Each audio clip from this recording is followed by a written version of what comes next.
మనము నిన్నటి నుండి ద జాయస్ పాత్ గత సంవత్సరం పూర్తి చేసుకున్న విషయాన్నే మళ్ళీ ఒక్కసారి గుర్తు తెచ్చుకుంటూ ఈ విషయాన్ని మనం నిన్నటి నుంచి చదువుకుంటున్నాము.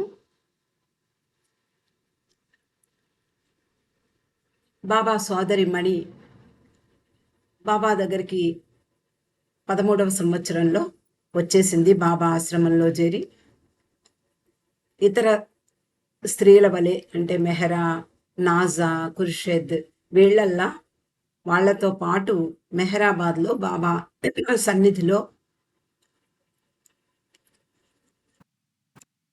జీవించసాగింది. అక్కడ ఉండేటటువంటి విషయాలన్నీ కూడా మనం నిన్న కొంతవరకు చదువుకున్నాము. బాబా స్త్రీలను మెహరాబాదు కొండ మీద తూర్పు గదిలో ఉండమన్నారు. అందరూ కూడా అంటే ముఖ్యంగా మణికి ఇచ్చినటువంటి ఆదేశం మెహరాతో పాటు ఉండాలి అని, ఆవిడ్ని ఒక్కతి ఎప్పుడు వదలకూడదు అని కూడా చెప్పారు. ఖుర్షెద్, మణి వీళ్ళిద్దరూ కూడా ఆమెను ఎక్కడికి పెడితే అక్కడికి వెళ్ళడము లేదా మళ్ళీ తిరిగి రావడము ఇవన్నీ ఆమెతో పాటే చేసేవారు. తర్వాత స్త్రీలు కాలక్షేపం అంటే బాబా ఎప్పుడు కూడా ఎవరిని ఖాళీగా ఉండనిచ్చేవారు కాదు, ఏదో ఒక పని అప్పచెప్పేవారు. అలాగే బాబా పర్యటనలో ఉన్న సమయంలో కూడా స్త్రీలు ఖాళీగా కూర్చోకుండా బాబా రాక కోసం ఎదురు చూస్తూ బాబా కోసం ఏదో ఒక వాళ్ళకున్నటువంటి పనితనంతో వాళ్ళకున్న స్కిల్స్తో ఏదో ఒకటి వాళ్ళ బాబా కోసం తయారు చేస్తూ ఉండేవారు. ఒక్కొక్కసారి బాబా స్త్రీలు పెంచుకునేందుకు కొన్ని పెంపుడు జంతువుల్ని తీసుకొస్తూ ఉండేవారు. ఒక్కొక్కసారి బాబా ఆఘమేఘాల మీద కొండ మీదకి వచ్చేవారు. అంటే గాలిలో తేలుతున్నట్లుగా అలవోకగా నడుచుకుంటూ వచ్చేవారు. వాళ్ళ దగ్గరికి వచ్చి ఒక్కొక్కసారి జేబులో చేతులు పెట్టుకుని జేబులో చేతులు పెట్టుకుని నవ్వుతూ మాట్లాడేవారు. ఏం తీస్తారా జేబులోంచి, ఏంటా సర్ప్రైజ్ ఏమిటి అని చెప్పి వీళ్ళు ఆశ్చర్యపోతూ ఉండగా కోటు జేబులో నుండి ఏదో గాయపడిన పక్షి పిల్లో లేదా ఉడత పిల్లో ఇలాంటివి తీసుకొచ్చేవారు. వాటిని జాగ్రత్తగా చూసుకోవలసిందిగా స్త్రీలకు అప్పచెప్పేవారు. కొన్ని మెహరా చూసుకునేది, కొన్ని మణి చూసుకునేది. అందరూ కలిసి అలా ఒక తాటి మీద నడిచేవారు. ఉదయం బాబా పురుష మండలితో ఉండేవారు. మధ్యాహ్నం భోజనం సమయానికి స్త్రీల దగ్గరికి వచ్చేవారు. ఈ చిన్న చిన్న జంతువుల్ని ఇచ్చి వాటిని సంరక్షించమనేవారు. వాటిని రండి మనమంతా కూడా ఆహారం పెడతాం వాటికి అని చెప్పి వంటింట్లో వాటికి అవసరమయ్యే సామాన్ తెప్పించి, అంటే శనగపిండి దాంట్లో ఏదో నెయ్యి కలిపి ఉండలు చేసి వాటికి తినిపించి మళ్ళీ వాటికి ఎక్సర్సైజ్ చేయించేవారు అరగడం కోసం. ఇలా బాబాతో పాటు కఠినమైనటువంటి క్రమశిక్షణే కాకుండా సరదాగా సంతోషంగా రోజులు గడిపేవారు స్త్రీలు.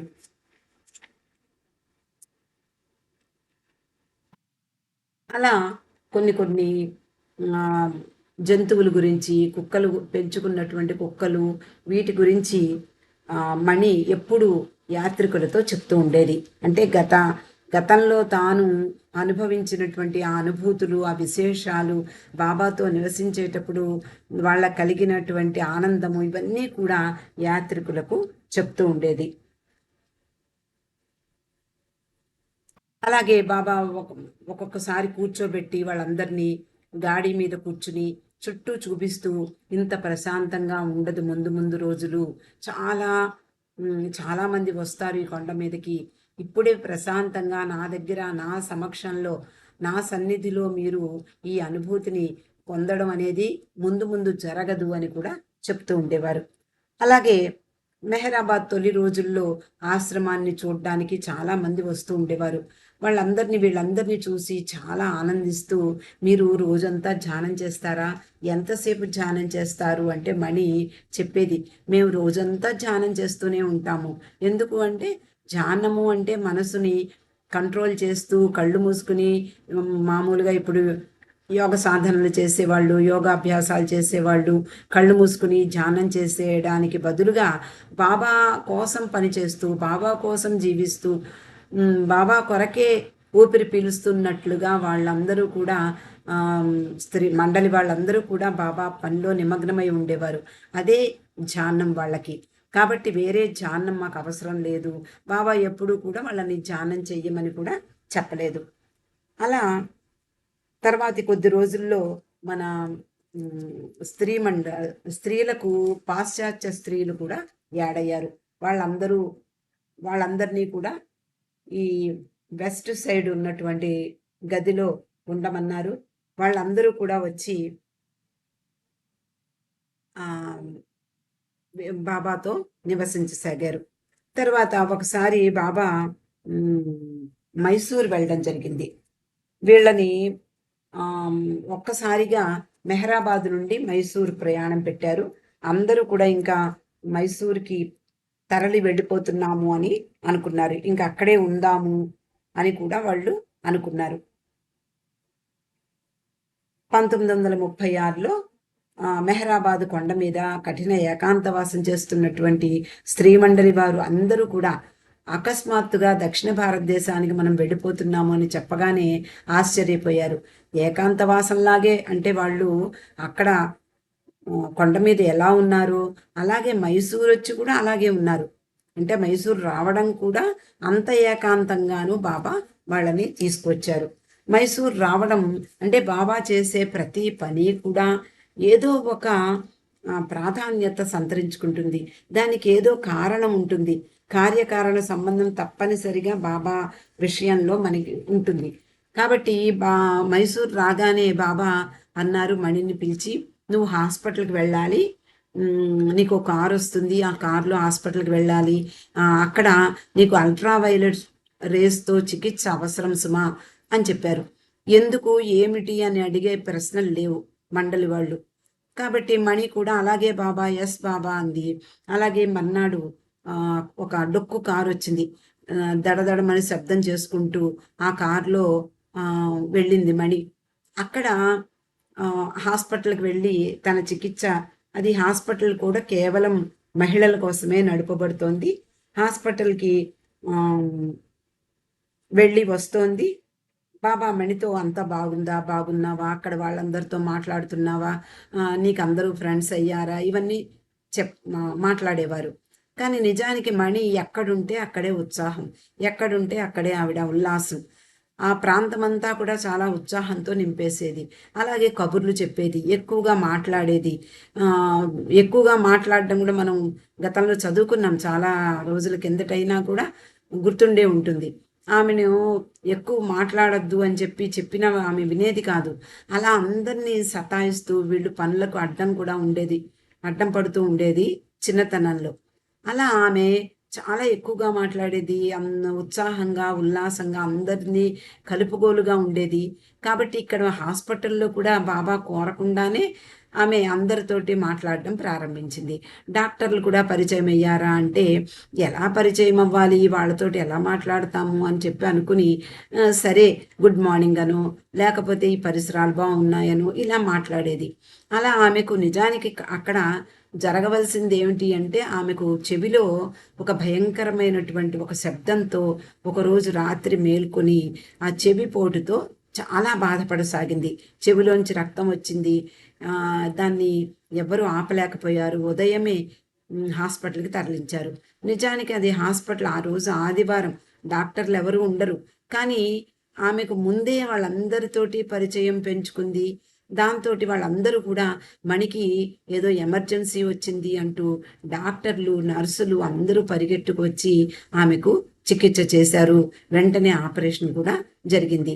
ఇలాంటి ఆపరేషనే మెహ్రా తండ్రికి కూడా, జహంగీర్కి కూడా అయ్యింది. కానీ ఆయన ఆ ఆపరేషన్ సమయంలోనే చనిపోతాడు కూడా. అలాంటి అంటే ఒక ప్రమాదకరమైనటువంటి ఆపరేషన్ అది. మొత్తానికి మణి బాబా కృపతో ఆమె కోలుకుంది. తర్వాత ఎందుకు వచ్చాము మైసూరు అంటే మణి చికిత్స కోసమా అన్నట్లుగా చికిత్స అయిపోయింది. అంతా బాగుంది. వెంటనే బాబా ఇంకా నాకు ఇక్కడ బాగోలేదు, మనం వెంటనే మెహరాబాద్ వెళ్ళిపోదాము అన్నారు. అలా మళ్ళీ వెనక్కి తిరిగి వచ్చేసారు. తర్వాత పశ్చిమ దేశాల నుండి చాలామంది నాసికాశ్రమానికి వచ్చారు. అక్కడ వాళ్ళందరితోటి కూడా పరిచయం ఏర్పడింది.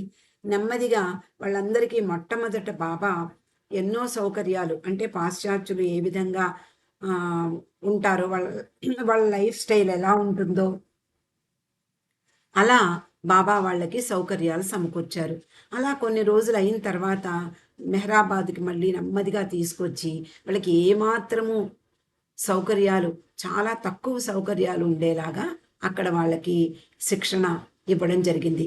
వాళ్ళందరూ బాబాతో ఉండడమే కావాలి కాబట్టి వాళ్ళందరూ కూడా ఎలాంటి అసౌకర్యాలను కూడా భరించి బాబాతో ఉండసాగారు. ఆ తర్వాత అందరూ కూడా బ్లూ బస్ టూర్ అనేది ప్రారంభమైంది. అలా బ్లూ బస్లో ప్రయాణం సాగిస్తున్నారు వీళ్ళందరూ కూడా.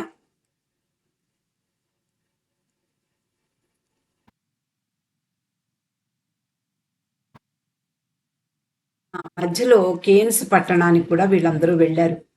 యూరోప్ దేశాలకు మా స్త్రీ మండలి వాళ్ళని కూడా బాబా తీసుకువెళ్ళారు. అక్కడ వాళ్ళు చాలా అనుభవాలు కలిగాయి.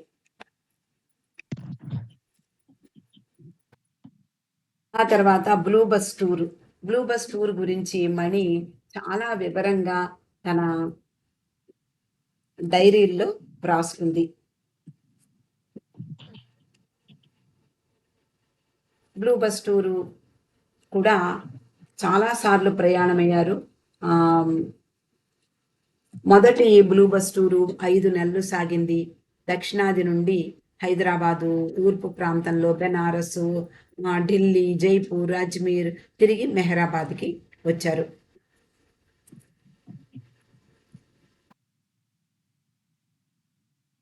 ఈ బ్లూ బస్ టూర్లో ఈ మన పాశ్చాత్య వనితలు కూడా పాల్గొన్నారు. అలాగే రెండవ బ్లూ బస్ టూరు మెహరాబాద్ నుంచి బెంగళూరుకి ప్రయాణమయ్యారు. బెంగళూరులో కొంతకాలం ఉన్నారు. మళ్ళీ బెంగళూరు నుండి తిరిగి గోవా మీదుగా, అంటే పశ్చిమ కనుమల మీదుగా మెహరాబాద్కి వచ్చేసారు. అలాగే మూడవ బ్లూ బస్ టూర్ రాంచీ నుండి కలకత్తా, తర్వాత మళ్ళీ వెనక్కి మెహరాబాద్కి వచ్చేసారు. అలా 5 సార్లు బ్లూ బస్ టూర్లో ప్రయాణించారు వీళ్ళందరూ కూడాను. బ్లూ బస్ టూరు ముగించుకుని మళ్ళీ మెహరాబాద్ వచ్చి మళ్ళీ ఎప్పుడూ కూడా బాబా ఎవరిని నిశ్చింతగా ఉండనిచ్చేవారు కాదు. ఎప్పుడు ప్రయాణం సాగుతుందో తెలీదు, ఎప్పుడు ప్రయాణం అంటారో తెలియదు, ఎక్కడికి ప్రయాణం అంటారో కూడా తెలియదు. అక్కడికి వెళ్ళడము, వీళ్ళకి సామాన్ సర్దుకోవడము, విప్పుకోవడము, మళ్ళీ సర్దుకోవడము, దీంతోటే ఎక్కువ సమయం గడిచేది. తర్వాత క్వెట్టా వెళ్ళారు. క్వెట్టాని అంటే శ్రీలంక కూడా మధ్యలో వెళ్ళారు బ్లూ బస్ టూర్లోనే. తర్వాత అక్కడి నుంచి క్వెట్టా వెళ్ళారు. చివరకు మళ్ళీ మెహరాబాద్ వచ్చారు. తర్వాత మస్తు పర్యటనలు, మధ్యలో బాబా ఆయన పనిలో ఆయన నిమగ్నం అవుతూనే ఉన్నారు, ఎక్కడా ఖాళీ లేకుండా. అదే సమయంలో స్త్రీల విషయం అంటే, ఎందుకంటే మనకి ముఖ్యంగా స్త్రీల వైపు నుంచే, అంటే మణి రాసినటువంటి డైరీల్లో పొందుపరిచిన విషయాలు, అలాగే మణి చెప్పినటువంటి కథలు, మణి చెప్పినటువంటి సంఘటనలు, వీటన్నిటినీ కూడా హెదర్ నాడెల్ ఈ జాయస్ పాత్ అనే ఈ 2 వాల్యూమ్స్లో పొందుపరచడం జరిగింది. కాబట్టి మనము ఈ మణి చెప్పినటువంటి విషయాలనే మనం, అంటే స్త్రీల వైపు నుండే ఈ కథలన్నీ కూడా మనకి తెలుస్తూ ఉన్నాయి.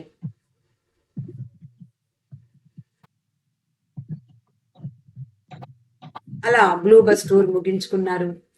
తర్వాత షిరీన్ మాయి చనిపోవడం కూడా జరుగుతుంది. ఆ సమయంలో మణి నిజానికి ఆ, ఆమె తల్లి తల్లికి ఆరోగ్యం బాగోలేదని తెలియలేదు. మణికి ఎవరు చెప్పలేదు, బాబా కూడా చెప్పలేదు. అలా చనిపోయిన తర్వాత బాబా తల్లి దగ్గరకు వెళ్ళినా కూడా నేను వస్తానని కానీ, లేకపోతే బాబా నువ్వు రా అని చెప్పి అని కానీ మణిని అనలేదు. కానీ మణి మాత్రం తల్లి కాబట్టి తాను ఏకాంతంగా చాలా బాధపడుతుంది. తర్వాత లాహోర్ వెళ్ళారు. అక్కడి నుంచి తిరిగి వచ్చిన తర్వాత ముఖ్యంగా 1949లో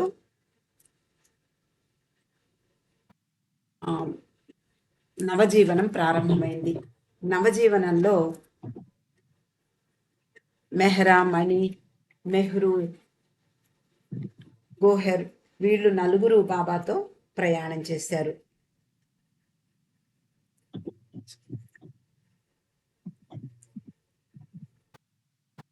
అలా బాబాతో పాటు ఆమె మండలి వాళ్ళు, స్త్రీ మండలి, ముఖ్యంగా మెహ్రా, మణి, ఈ నవజీవనంలో మెహ్రూ, గోహెర్ వీళ్ళ నలుగురు కూడా బాబాతో ప్రయాణం చేశారు.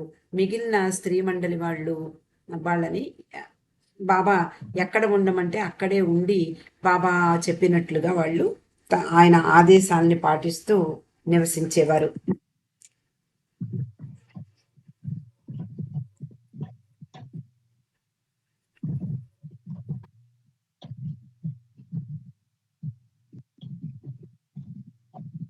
నవజీవనంలో మొట్టమొదట అందరూ బెల్గాం వెళ్ళారు.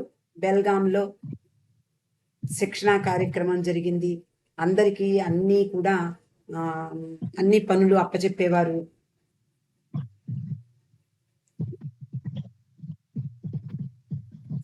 అక్కడ ఉండేటటువంటి అంటే ఆ రోజుల్లో జరిగినటువంటి సంఘటనలని కూడా మణి తన డైరీలో పొందుపరిచింది. రెండవది బెనారస్. అక్కడ భిక్షాటన కోసం అక్కడ చాలా రోజులు ఉన్నారు. ఎంతో అందమైనటువంటి బంగ్లాలో ఉన్నారు. బెనారస్లో ఇక్కడ వీళ్ళు పప్పెట్స్ కూడా తయారు చేశారు. మణి, మెహ్రా మొదలైన వాళ్ళు. ఎందుకంటే బాబా ఏదైనా అవసరం వస్తే వాటిని తయారు చేసి ఉంచండి, వాటిని అమ్మినటువంటి ఆ ధనంతో మనం జీవించడానికి బాగుంటుంది అని చెప్పి, అంటే నవజీవనం అంటే మా అందరికీ గుర్తుండే ఉంటుంది. అది బాబా అన్నీ కూడా వదిలిపెట్టి రేపటి మీద ఆశ లేకుండా నిరాశామయ నిస్సహాయ జీవితం, ఎవరి నుండి సహాయం ఆశించకుండా జీవనం. అలా బాబా తనతో పాటు 20 మందిని తీసుకువెళ్ళారు. ఆ 20 మందిని కూడా కాలినడకన, అలాగే చాలా వరకు కొంతవరకు రైళ్లల్లో ప్రయాణం చేశారు. ఆ తర్వాత భిక్షాటన కార్యక్రమము, శిక్షణా కార్యక్రమం, భిక్షాటన, లేకపోతే ఆ తర్వాత లంగోటీ లైఫ్, ఇలా తర్వాత పర్యాటక జీవితం, జిప్సీ లైఫ్, ఇలా ఈ 4 దశలలోనూ కూడా మణి, మెహ్రా, గోహెర్, మెహ్రూ వీళ్ళందరూ కూడా బాబాతో పాటు ప్రయాణం చేసి ఎంతగా అలసిపోయినా కూడా బాబాతో ఉన్నాము అనేటటువంటి ఆ భావనతో వాళ్ళందరూ కూడా ఏమీ లేకపోయినా కూడా అంత ఉన్నట్లుగానే వాళ్ళు జీవించారు. బాబాతో పాటు నవజీవనంలో ప్రయాణం చేశారు.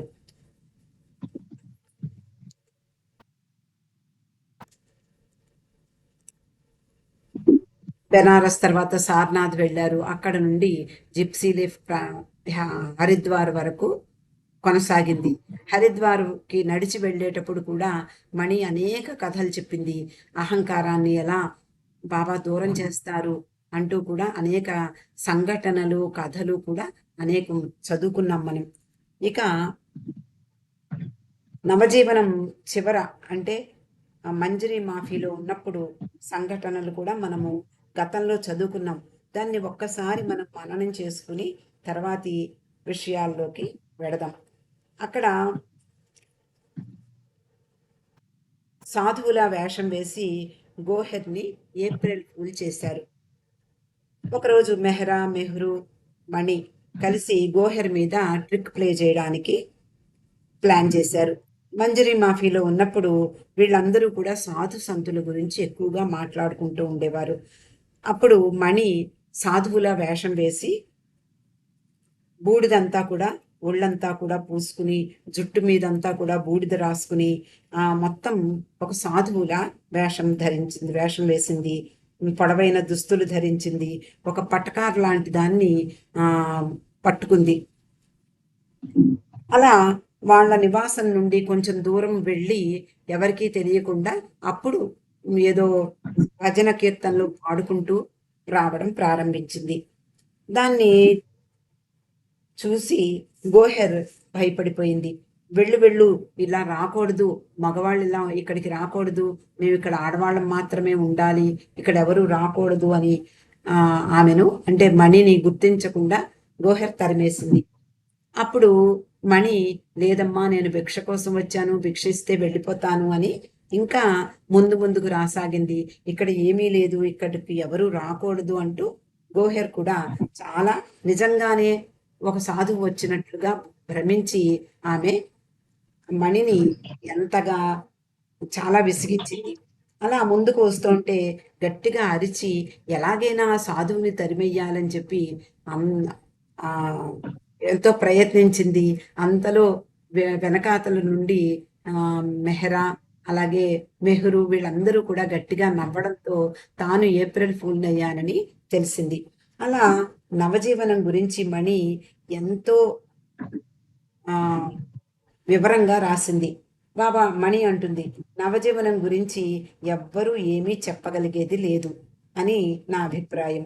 దాని గురించి మాట్లాడలేం, దాన్ని జీవించాలి అంతే. బాహ్య విషయాల గురించి మాత్రమే మాట్లాడగలం. జరిగిన విషయాలు, జరుగుతున్న సంఘటనలు, వీటిని గురించి పుస్తకంలో వ్రాసుకోగలం. కానీ ఈ నవజీవనం అంతం లేనిది, కాలానికి అతీతమైనది. బాబా చెప్పారు కదా, నవజీవనం జీవించేవారెవరూ లేకపోయినా అది స్వయంగా జీవిస్తూనే ఉంటుంది. అంటే అది ఎప్పుడూ ఉంటుంది. బాబా ఆ నవజీవనాన్ని స్వయంగా జీవించి ఆ జీవితాన్ని మనకిచ్చారు. దైవీ మానవుడు స్వయంగా అందులో అడుగుపెట్టి జీవించారు. అందువలన నవజీవనం రాబోయే కాలానికి అది అందరికీ ఒక మార్గం అవుతుంది అని మణి చెప్పింది. ఇక అంటే మనం గతంలో చదువుకున్నటువంటి మొట్టమొదటి భాగంలో చాలా చివరి వరకు వచ్చేసాము. అది ఈరోజు ఒక్కసారి పునశ్చరణ చేసుకోవడం జరిగిందండి. సోమవారం నుంచి మనము జాయస్ పాత్ సెకండ్ బుక్ దాన్ని చదువుకునే ప్రయత్నం చేద్దాం. బాబా కృపా కటాక్షంతో దాన్ని పూర్తి చేయగలమని భావిద్దాం. అవతార్ మెహర్ బాబా కి జై. జై బాబా అండి. లక్ష్మి గారు, జాయిస్ పాత్ రెండో భాగం స్టార్ట్ చేసే ముందు మళ్ళా మొదటి భాగం